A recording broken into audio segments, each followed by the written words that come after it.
Assalamualaikum warahmatullahi wabarakatuh.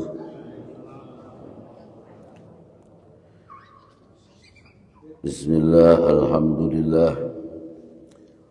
Alhamdulillahilladzi ja'ala Ramadan syahran lil muslimin wal mu'minin walladzi an'amana bidukhul wa wusul ila Ramadan fi hadhihi sanah. Asyhadu an la ilaha illallah wahdahu la syarika lah wa asyhadu anna sayyidana Muhammadan abduhu wa rasuluh. Allahumma salli ala sayyidina Muhammad wa ala alihi wa sahbihi wa sallim, amma ba'du. Yang saya muliakan para alim ulama, yang saya hormati para jamaah Masjid Kubah Timah, dan tak lupa kepada para pendengar, mudah-mudahan dirahmati oleh Allah Subhanahu wa ta'ala. Alhamdulillah, kita harus selalu mengucapkan Alhamdulillahi Rabbil Alamin sebagai ungkapan rasa syukur kita kepada Allah Subhanahu wa ta'ala, di mana doa kita yang sering kita ucapkan mulai bulan Rajab diijabah oleh Allah. Dari bulan Rajab kita selalu berdoa, Allahumma barik lana fi Rajaba wa Sya'bana wa ballighna Ramadan. Dan alhamdulillah kita ditakdir oleh Allah diberikan fadilah masih bisa ketemu bulan Ramadan. Karena bulan Ramadan ini adalah bulan spesial yang diberikan Allah kepada umat Nabi Muhammad sallallahu alaihi wasallam. Soalnya para bapak ibu, kita ini kalau misalnya sama-sama orang soleh dibanding dengan umat-umat zaman dulu, umat-umat Bani Israel, ini kalau fair-fairan ukuran tanpa Ramadan, kita ini tidak nutut jauh dengan mereka. Kenapa? Karena kita bedanya banyak. Mereka diberikan Allah fisik yang kuat, besar-besar, sehingga nempuh masjid itu mudah. Kita diberikan Allah fisik yang kecil-kecil, lemah-lemah. Yang kedua, mereka diberikan Allah umur yang panjang. Umur mereka ratusan tahun. Sedangkan kita umat Muhammad sudah disestempel oleh Allah di garis tangan ini. Ini ada angka yang kiri 81, yang kanan angka 18. Nah, ini kalau dikurangi rata-rata 63. 63 dibanding umur ratusan tahun, sama-sama ahli tarweh, sama-sama orang ahli tahajud. Kita tidak ada apa-apanya. Maka kita diberi tanda oleh Allah berupa garis tangan ini, supaya sering kalau kita mandi ngelihat kira-kira sudah dekat apa lama. Kalau garis tangan kok semakin terang, semakin jelas, jangan-jangan sudah dekat. Tapi kalau masih remeng-remeng, jangan-jangan masih lama. Dapat lihat itu udah dekat atau belum. Lah dengan ini para sahabat juga ngadu sama Nabi Muhammad. Apa mungkin Rasul kita ini bisa menyamai mereka? Tapi Rasulullah kemudian dapat wahyu dari Allah, turunnya ayat perintah puasa dan Ramadan. Dan Rasulullah juga bercerita,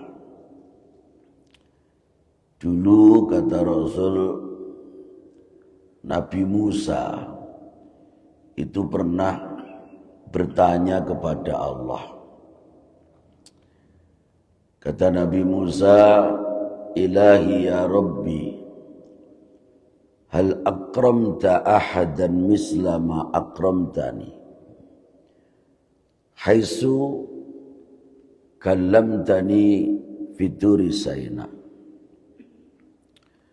Ya Allah, apa masih ada nanti umat orang yang kau muliakan sebagaimana engkau memuliakan aku, di mana aku pernah kau ajak dialog di Gunung Tursina. Karena selama ini yang langsung dialog dengan Allah sebelum Nabi Musa tidak ada.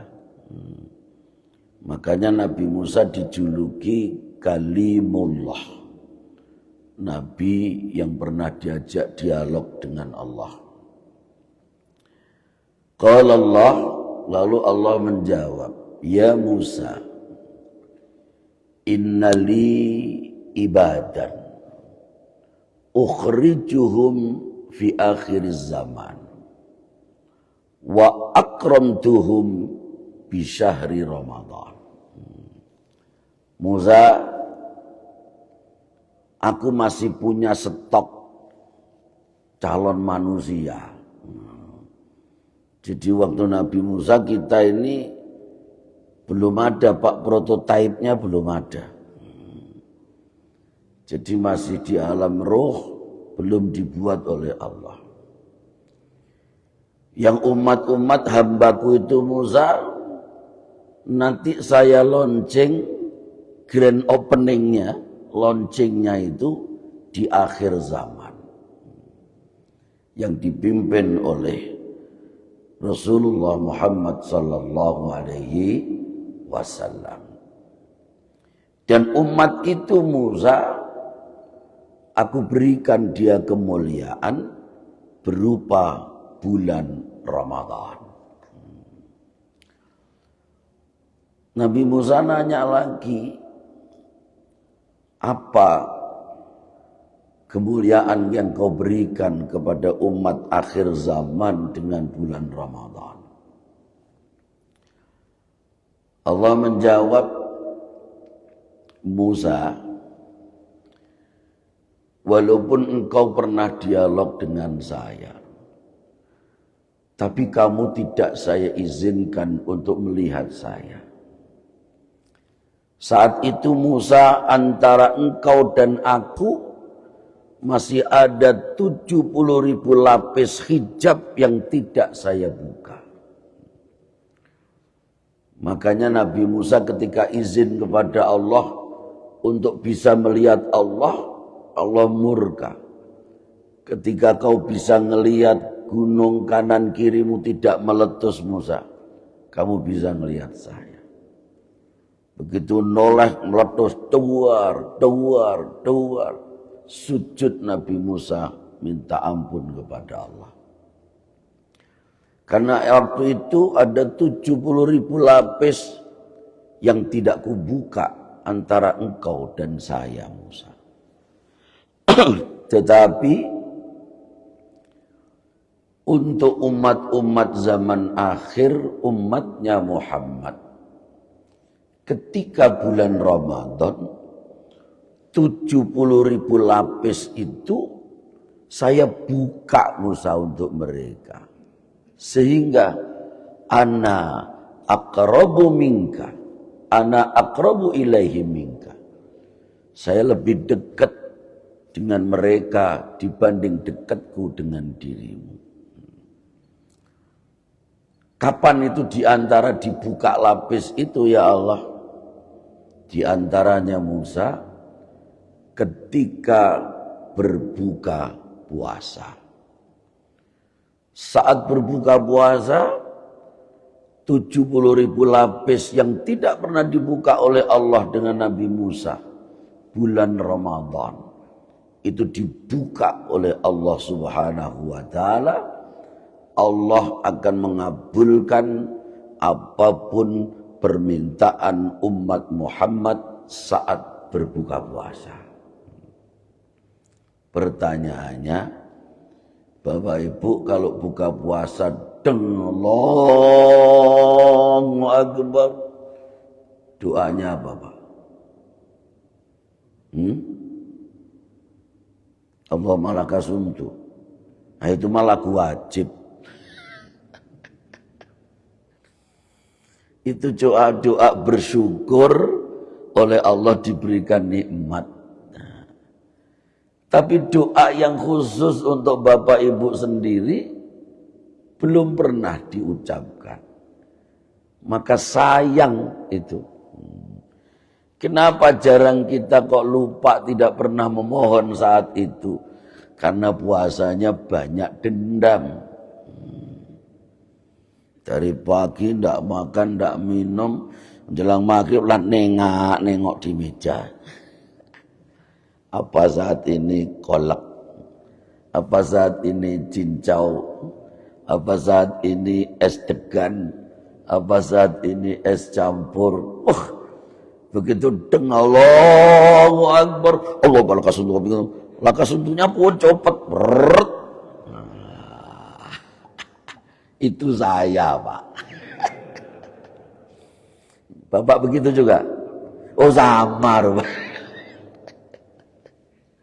Nah, padahal saat itu 70.000 lapis itu dibuka oleh Allah untuk memohon kepada Allah. Tapi kalau mohon Pak, kalau pengen diijabahnya cepat, jangan banyak-banyak. Sekali ingat memohon 10 daftarnya Pak. Ya malaikat nyatet tok. Karena malaikat tidak tahu ini yang dimaksud yang mana 10 ekor nih. Mestinya diminta 1 aja tiap buka puasa itu. Ya Allah, kurilah duda lama ya Allah. Butuh pengganti. Ya Allah, utangku ya Allah. SK di bank belum lulus. Ya Allah, dagangku kok sepi, kalah sama online. Ya Allah, nah 1 aja. Kalau minta 1 tapi terus tiap buka itu, Allah akan memberi dengan cepat. Maka bagi potongan kayak kita ini yang jarang ketemu Lailatul Qadar, ya kesempatannya pas buka puasa itu. Sama dengan anak dan cucu kita. Kalau ngerengek sama atoknya, tiap hari ucapannya sama itu terus. Kira-kira lama-lama dikasih nggak sama atok? Dikasih. Tok, apa? Mobil-mobilan. Cuk ketemu lagi, tok. Apa? Mobil-mobilan. Sampai seminggu mintanya cuma itu, tok. Mobil-mobil. Beli. Tapi kalau anak cucu minta setiap hari beda. Yang hari ini diminta, besok udah lupa toknya. Yang besok diminta, lusa udah lupa. Hari ini minta mobil, besok minta balon, besok lagi minta mainan petet, besok lagi minta gasing, besok lagi minta pistol-pistolan. Ini sebetulnya mana sih yang dikenek? Tidak dikasih sama atok. Maka itulah kenapa orang-orang itu diijabahnya cepat, karena mintanya satu sampai diijabah. Apalagi orang sedang puasa, Bapak Ibu. Kekuatan orang puasa itu melebihi orang biasa-biasa. Karena Allah sudah mengatakan, kullu amal ibni Adam lahu illa shaum fa innahu li wa ana adzibih. Semua amal manusia itu sebenarnya untuk manusia sendiri.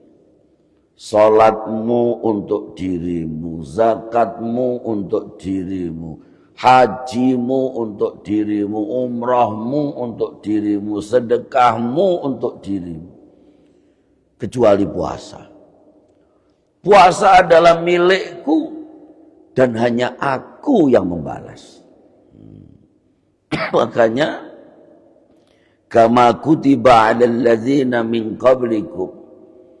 Ternyata perilaku puasa ini tidak hanya dilakukan sekarang tok umat Nabi Muhammad, tidak. Sudah dari dulu orang kalau punya hajat itu berpuasa.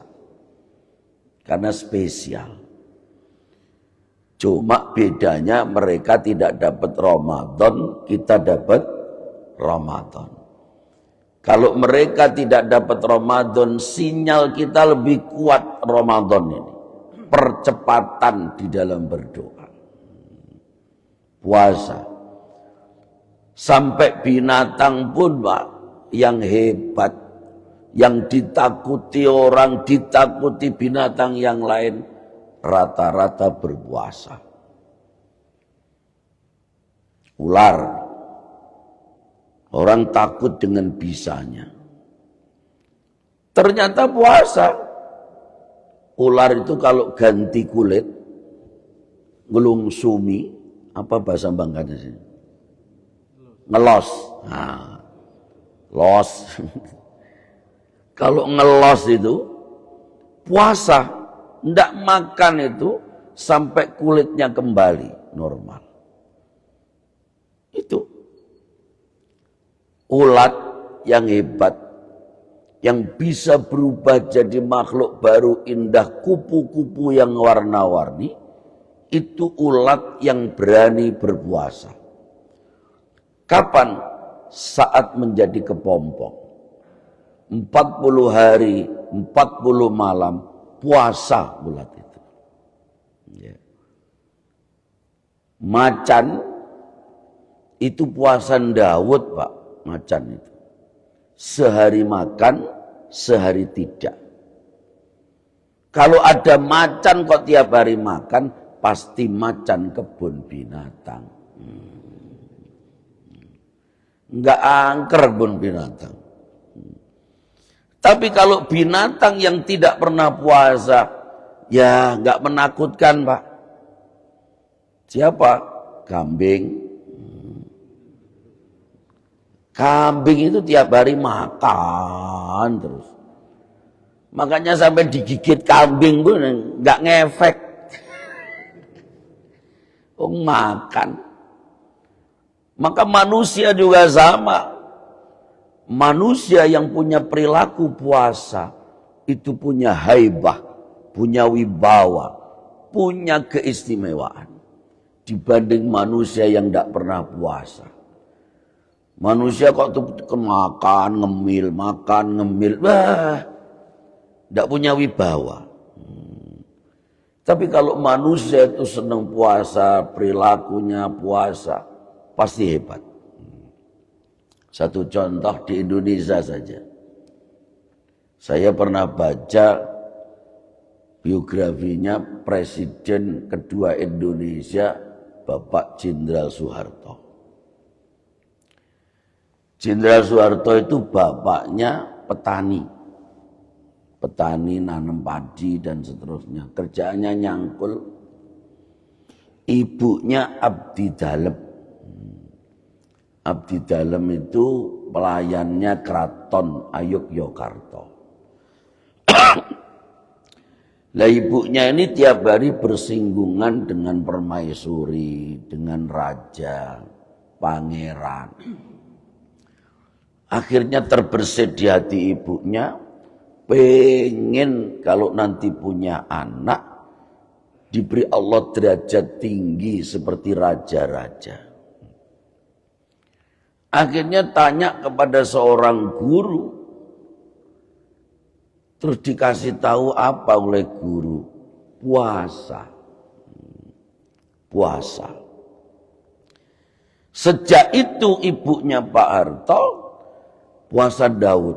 Sehari puasa, sehari tidak. Sehari puasa, sehari tidak. Sampai wafat. Ternyata doanya dijabah oleh Allah. Jadi presiden Indonesia, jenderal yang lengkap, yang paling lama memerintah Indonesia. Kalau sekarang kan paling lama 10 tahun, beliau 32 tahun. Oh itu doa ibunya kemustajaban sampean. Saya pernah ketemu santri mondok. Karena saya dulu waktu mondok itu saya ini ngelayani kiai. Jadi kalau disebut biasanya orang pondok nyebut khotim, pelayannya Pak Yai. Jadi saya tiap hari nggak kayak anak-anak itu yang di pondok ngaji enggak. Saya tiap hari ya nyuci motornya, ngelayanin tamu, bantu di dapur, nyapu di rumah. Ya. Salah satu tugas wajib yang diberikan Pak Yai, saya ini melayani tamu. Suatu saat saya ketemu orang Mojokerto. Ini mondokin anaknya masuk sanawiyah. Ketika anaknya ini masuk sanawiyah, itu sudah hafal Quran 20 juz. Dan hafalnya fasih, tidak belepot. Karena sekarang ini banyak orang karena ngejar hafalan asal hafal. Begitu baru kelas 1, naik kelas 2 sanawiyah sudah itqon 20, dapat 30 juz. Nah saya ini ketika bapaknya jenguk, saya ini kepo.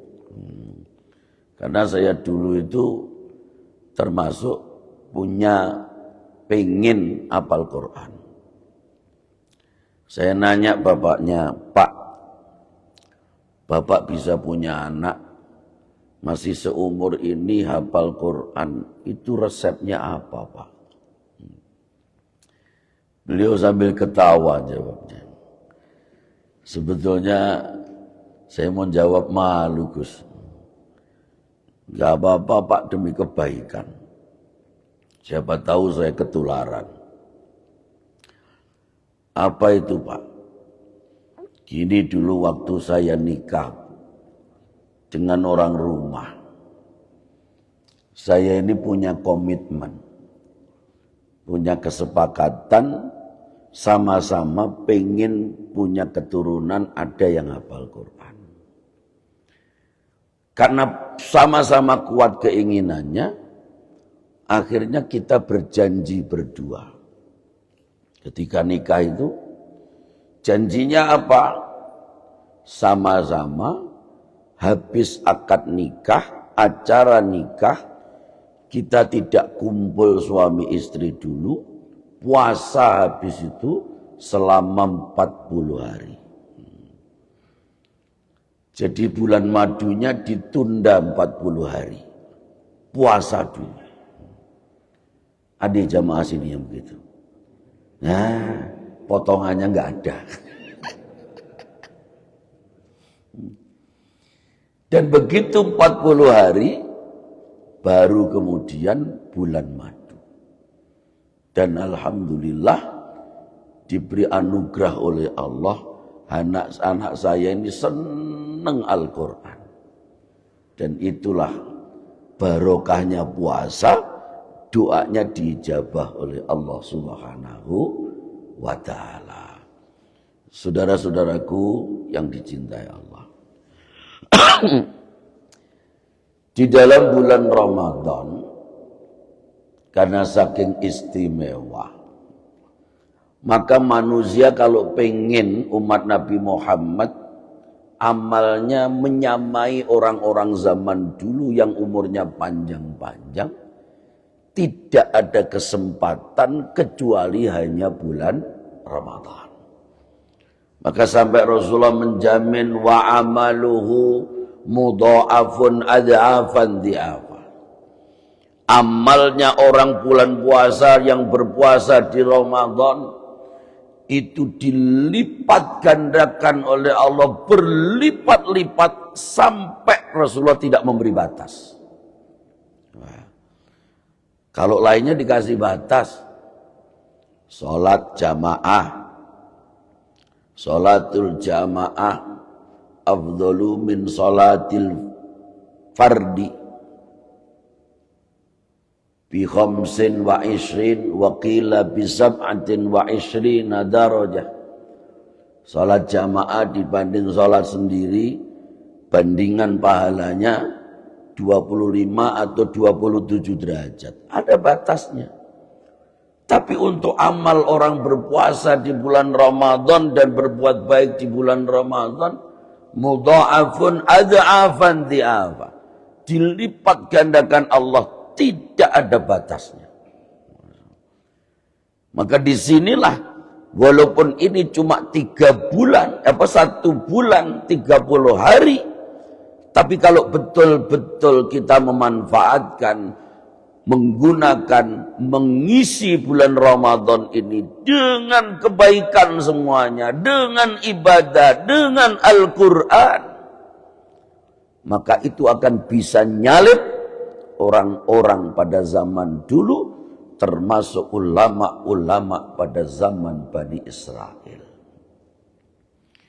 Karena Nabi juga memberi wahyu kepada Musa, ya Musa, a'taitu ummata Muhammadin nurain kaila yadlimu fi zulmatain. Aku berikan umat Muhammad itu 2 cahaya agar dia kaila tadlimu fi zulmatain, ketika nanti terjadi 2 kegelapan, mereka tidak pernah merasa kegelapan. Kita ini nanti akan mengalami 2 alam yang gelap. 1 alam kubur. Di kuburan itu gelap, Pak. Kalau tidak percaya boleh dicoba. Makanya kalau ada orang naruh lampu sorot di kuburan itu, nggak ngaruh. Dikirain kalau duitnya banyak, keluarga mati di atas kuburan dikasih lampu sorot besar. Enggak ngaruh.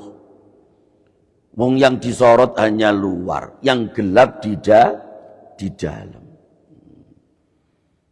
Kalau enggak usah pengen tahu mati beneran, sholat hajat, minta Allah diberi mimpi, pengen tahu di dalam kuburan kayak apa. Gelap. Begitu juga nanti yaumul qiyamah, semua hancur. Yauma yakunun nas kal farasil mabsus. Hancur semua. Gelap saat itu. Yang bisa menerangi cahaya 2 alam kegelapan, cuma 2 cahaya yang diberikan Allah, khusus juga termasuk umat Muhammad. Wa man nurani ya Rabbi, kata Nabi Musa. Apa 2 cahaya itu? Nurul Ramadan wa nurul Quran. Cahaya bulan Ramadan dan cahaya Al-Quran. Maka orang-orang yang istiqomah baca Al-Quran itu dicatat oleh Allah ahli Al-Quran. Bagi yang tidak hafid, yang tidak ngapal Al-Quran, jangan kecil hati. Untuk menjadi orang ahli Al-Quran tidak mesti harus hafal. Cukup istiqomah baca Al-Quran. Berapa ayat, berapa surat Pak, terserah. Karena Allah menyebutnya tidak pernah berapa jumlah. Allah dalam hadis qudsinya,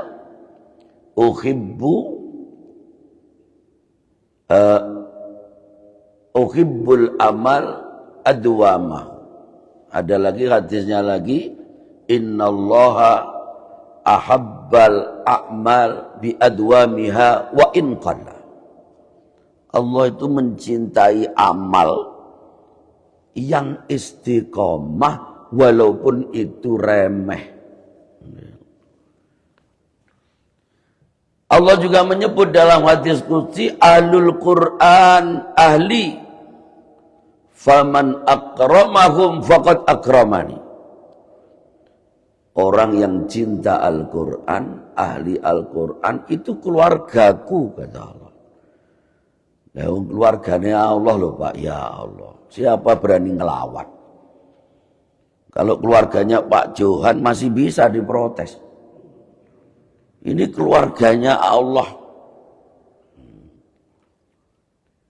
Bagaimana caranya istiqomah? Gampang. Setiap habis sholat, biasakan baca Al-Quran. Ada yang nanya ke saya, Ustadz, saya ini kerjaannya nyopir.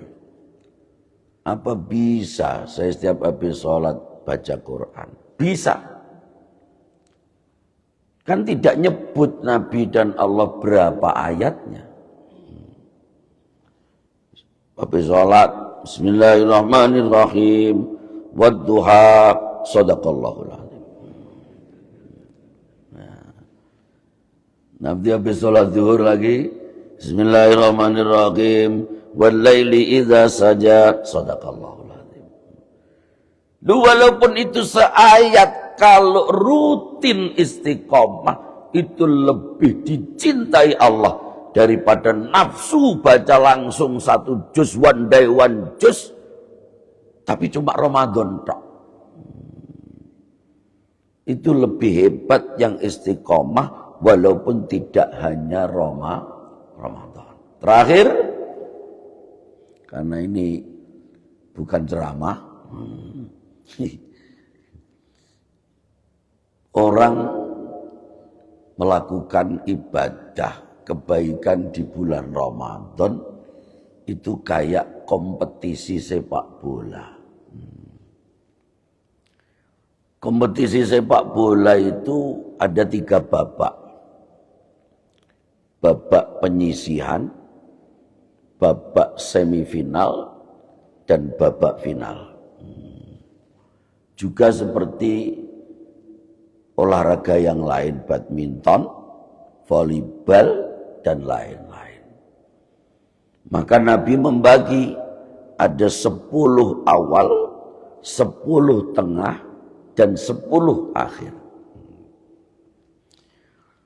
Ketika kompetisi champion badminton, itu kalau masih babak penyisian Pak, semua boleh ikut. Betul? Maka hari tanggal 1 sampai 10 Ramadan ini masih babak penyisihan. Maka jangan heran babak penyisihan masjid-masjid penuh semua. Masih babak penyisihan. Semua ikut. Kenapa? Karena babak penyisiannya Ramadan sudah mendapatkan piala dan piagam. Apa piala yang diraih? Syahrul Ramadan awwaluhu rahmah. Bulan Ramadan itu babak pertama 10 awal itu dapat penghargaan rahmat dari Allah.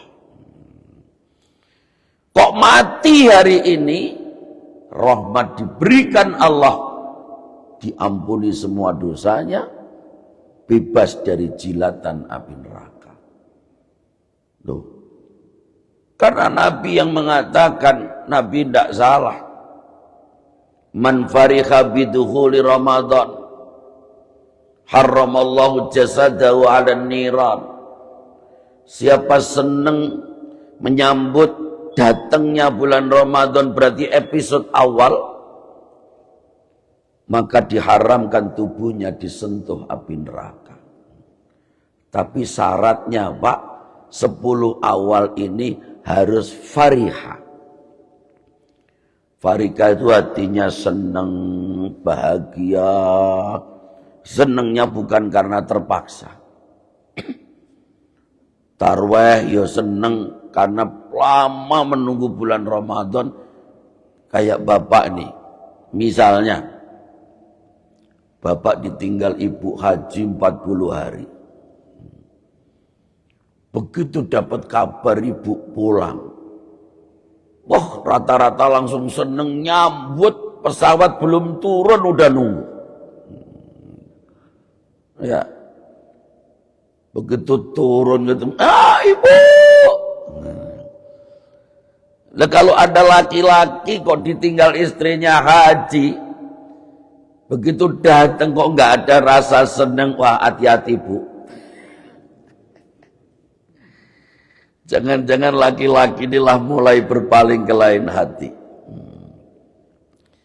Maka ibu itu cirinya gampang. Ibu ini kalau mati ahli surga apa enggak? Lihat ketika istrinya mati, laki-lakinya sedih apa tidak? Kalau ibunya mati kok suaminya sedih, nginget kebaikannya.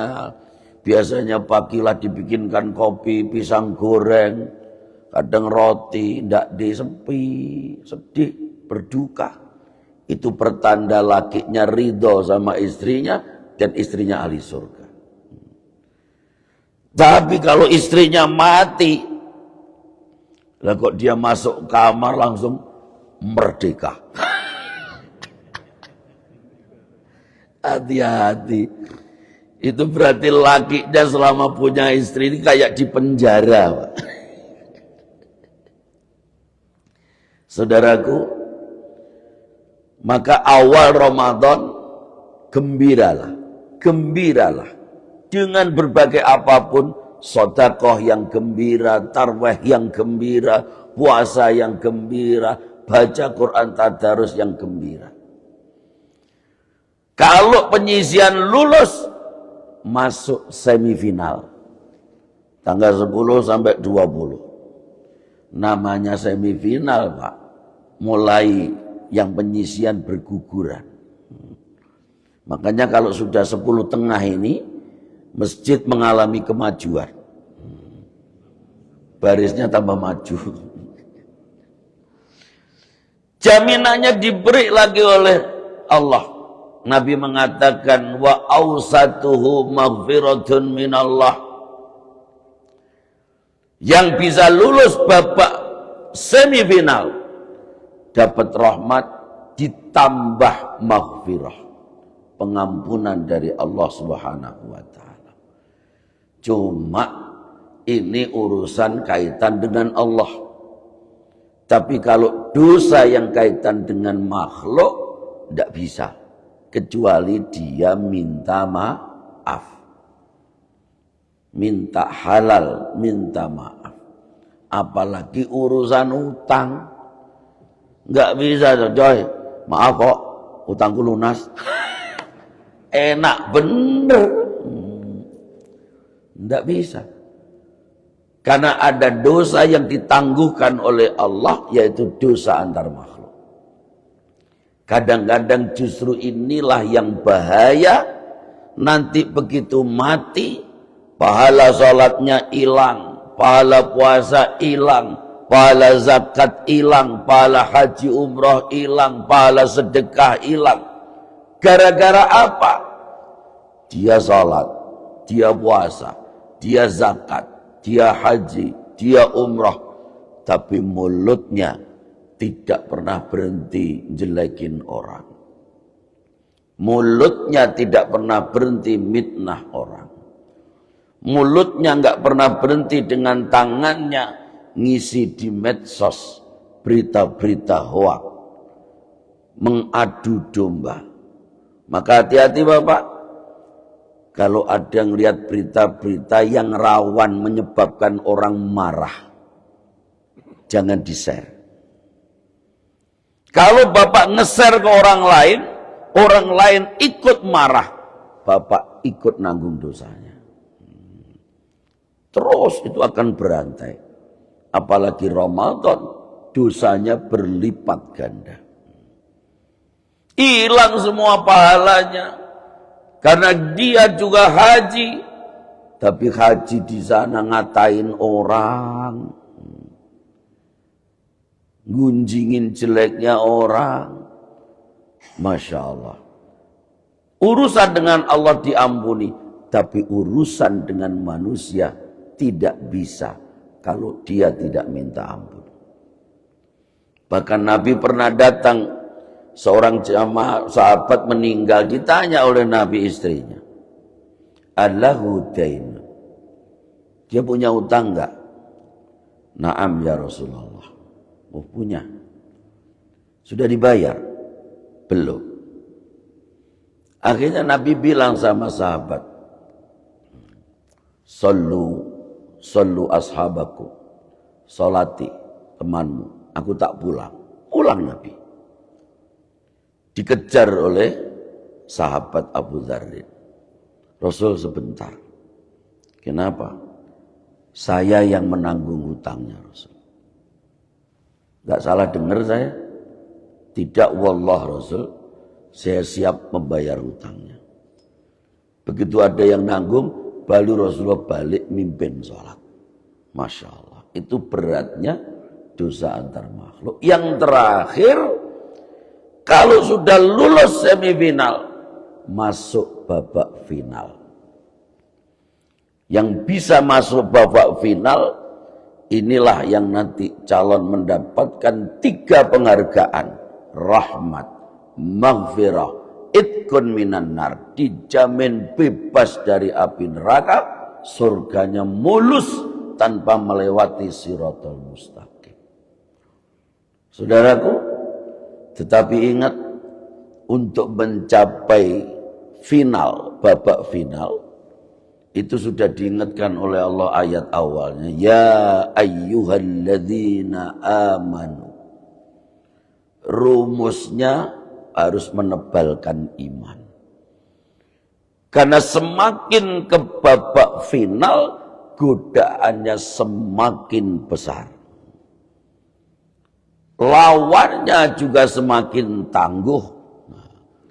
Maka siapa yang imannya itu hanya yazid wa yangkus, yazid wa yangkus, yazid wa yangkus, naik turun, mudah tergeser.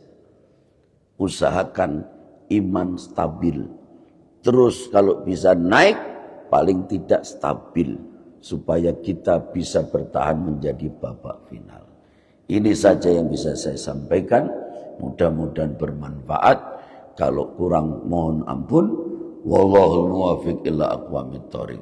Al-Fatihah. Bismillahirrahmanirrahim. Allahumma salli ala Sayyidina Muhammad wa ala ali Sayyidina Muhammad. Allahumma inna nastaudi'uka ma'allamtanahu wardudu ilayna idha hajatina ilayhi wa la tunsinahu ya Rabbal alamin. Allahumma ya muyassiru kulla asir, yassir muradana wa sahil hajjatana wa hassil maqasidana bifadlikal wasi wa bibarakati Ramadan al-Mubarak. Innaka ala kulli syai'in qadir. Rabbana atina fid dunya hasanah fil akhirati hasanah wa qina adzabannar. Wa sallallahu ala sayyidina Muhammad walhamdulillahi rabbil alamin. Wal afu minkum. Assalamu alaikum warahmatullahi wabarakatuh.